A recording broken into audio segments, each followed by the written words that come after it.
In this video, we're going to expand on our look at the Lorentz force to think about what happens if particles that are charged up are moving through a magnetic field outside of a wire. Specifically, we're going to use what we know about the current carrying wire and try to generalize that to each individual, maybe electron, moving inside of it. So we know, this is what we know so far. We know that if you have a magnetic field and a current carrying wire in that magnetic field, that you get a force on the section of that wire that is in there, that the force depends on how much current there is, how long the wire segment in the magnetic field is, and how strong it is, right? But of course, it stands to reason that it's the individual charged particles that are actually experiencing the force on a microscopic level. And so what we want to think about is, most of you probably don't have one of these in your home anymore, is a cathode ray tube, right? A tube-style television or computer monitor or something like that. They are actually beams of electrons, individual electrons, not charged, which are charged particles, not a current, flying from the back to the front to make these phosphors glow. And they are steered by a magnetic field. And so if you apply a magnetic field, you can actually distort the screen. I don't recommend doing this to your own television, even if you have one, because the newer the television, the more likely this is to kind of completely throw it out of alignment. If you have an old black and white or a television, this actually is fine to do because it's not so tightly aligned. But anyway, so let's think about this. If you imagine a positively charged particle, which we're doing because that's what we always assume current is for the start. We know that negatively charged particles, electrons, are the most likely to do this, but we'll do that one in a minute. If you have a charged particle moving along at some velocity v, we would imagine that it would experience a force in the same direction that the current would, because current is just made up of positive charges. So if we think of this IL cross B, and we think about, well, what is current? Current is charge over time. And the speed of the object is the distance it travels, say L, in this case, divided by time. And we can combine these two things together and say, well, V, L over T, multiplied by I, which is Q over T, right, would give us something useful. Specifically, it would give us the L times I. So that's a good replacement there for what we've got going on. So rearrange that to be L equals V over T, plug that in for L, plug in for I, Q over T, and you end up with this interesting relationship, Q over T times VT. We can cancel out those times, which is good. And then we have a relationship where we say the amount of charge that's going at some speed V crossed into V will give you the force that it experiences. So QV cross B. This is still the Lorentz force equation, but it's just for a single particle instead of for a continuous current. That's the only difference. But the same basic idea, and you use the right-hand rule basically in the same way. Instead of your thumb representing the current, it represents the direction of the velocity. Your fingers still represent the magnetic field, and your palm still pushes in the direction of the force. Right? The interesting thing about this is now we have both the right and left-hand rules. The right-hand rule works for positive charges. The left-hand rule works for negative charges.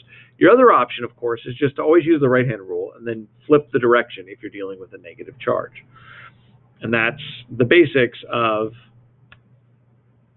the Lorentz force on a charged particle moving through a magnetic field. That seems like that might be all there is to it, but there's some other really interesting things that happen here. So if you are moving, or if the particle is moving to the right and it experiences a force up, by definition that force is perpendicular to the path of motion. And so that will cause it to change its direction a little bit. So now it'll be moving maybe up at an angle, but then the magnetic force will also change because it's always going to be perpendicular to the velocity and perpendicular to the magnetic field because of that cross product. So because of that, we can say that the work done by this magnetic force is always zero because it is always in a direction perpendicular to the path of motion. And so because of that, this force never does any work. And if it doesn't do any work, then there is no net work done on the particle, and no net work means there's no change in velocity. So the kinetic energy doesn't change, the speed stays constant. So then what's happening? Well, it's clearly accelerating it.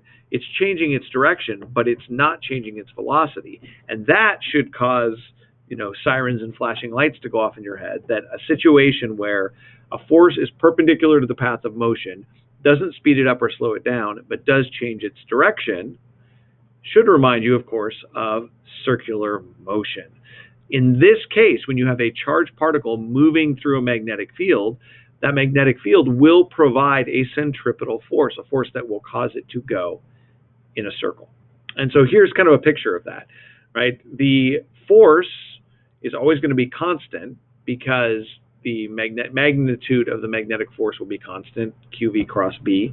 V will be constant because there is not, at least in magnitude, although the direction will be changing. And the force will always be pointing to what is now the center of the circle. The results of this is that we can do lots of really interesting things. This is a kind of high contrast version of the impact trajectory of subatomic particles from a collision, in a particle accelerator.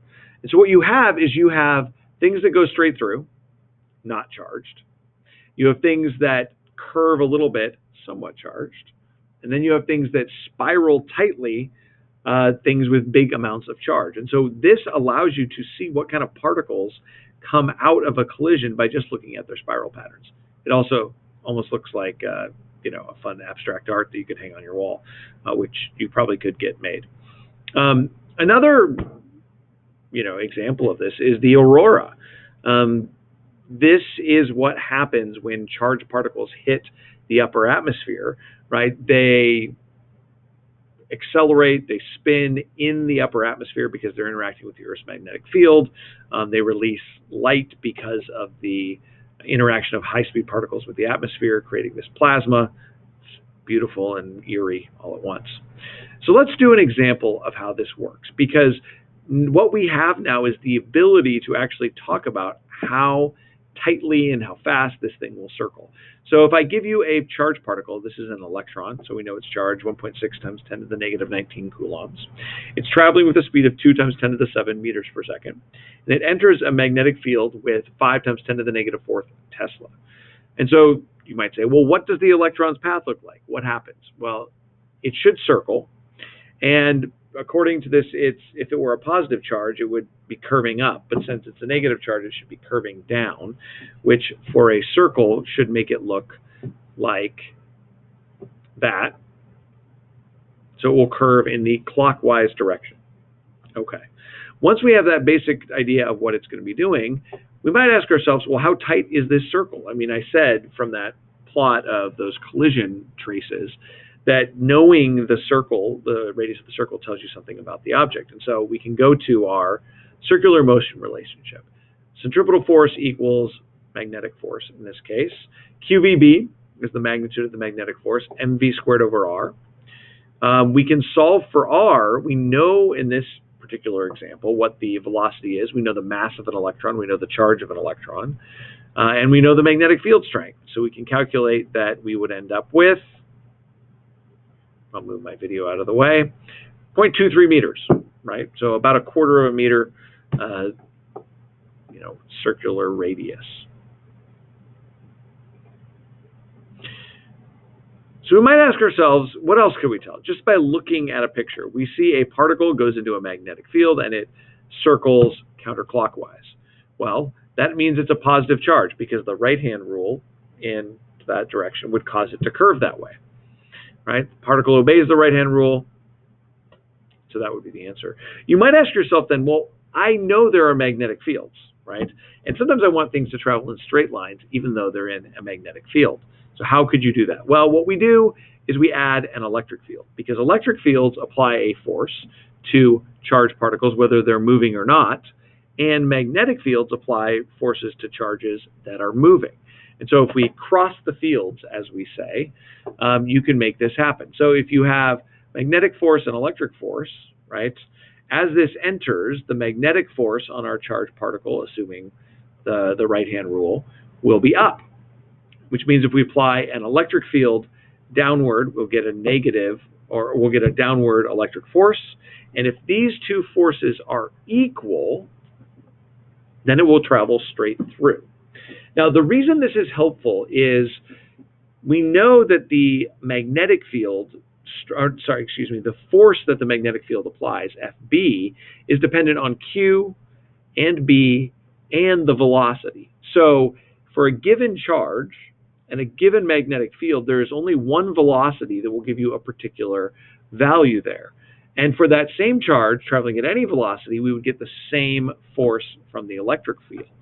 So what we do is we set this up, QVB equals Q times E. You have to go back and remember that electric field strength times Q will give us force. And so what this tells us is the speed that will travel straight through there, when those two are equal, is equal to the ratio of the electric field to the magnetic field. So all you really have to do, if you have a particular magnetic field, you can tune and adjust the voltage of maybe two plates to get an electric field of a particular strength that allows a certain velocity of particle to go through. And we actually use this in particle accelerators all the time. That is the speed that this particular charge will get through undeflected. You may notice that the Q cancels out because it's in both equations.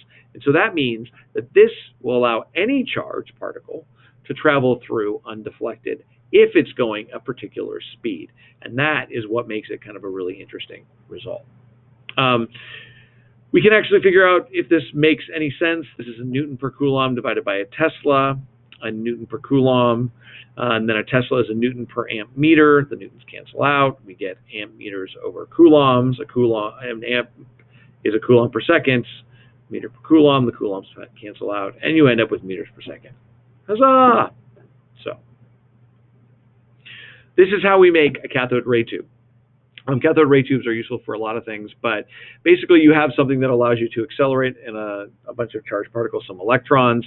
Then you get a velocity selector that only lets the electrons going at the right speed through, and then they will go straight through to the beginning. And if you tune the electric field, right, up and down, it will change whether it goes up or down. And if you tune the magnetic field, you can, play with that as well. And so you can put extra coils and change the magnetic field in that region if you want. That's also how a mass spectrometer works. You have a velocity selector first, and a region with crossed fields. And in the second region, it's just a magnetic field. And so things will circle around, and they'll go through a half circle, and then they'll hit a detector at Q. And so depending on how big that circle is, it can tell you the mass of the object. And so here's the example. You have a radioactive particle, an alpha particle, 2 electrons, charged essentially positive, or 2 protons. And you want to see how this works. It goes through undeflected. And so we can figure out what is the mass of this object. So we're going to draw a free body diagram. In region 1, the magnetic and electric forces have to be the same. QVB equals QE, right? So if we start with that, the Q's cancel out, and this tells us that the region there, they're plates 1 centimeter apart with 250 volts. That tells us that the electric field is 25,000 volts per meter, or 25,000 newtons per coulomb. If we plug that in, we can solve for what B field we need, 0.083 Tesla. So that's out of the page in both of those regions, right? It's much easier to create a uniform magnetic field over this whole region than it would be a different one in these 2 regions. So that's what we do. Then we say, okay, well, now that we know this, in the part where it's spiraling or going in a circle, QVB equals mv squared over r. M is Q times B times R divided by V. V was already determined by our velocity selector. Q is what we input, and the magnetic field we solve for, and R is something we can measure. So we end up with 6.7 times 10 to the negative 27th kilograms, which is an alpha particle, right? 2 positive charges generally for AMUs. There you go, the magnetic field, right? It can do really interesting things.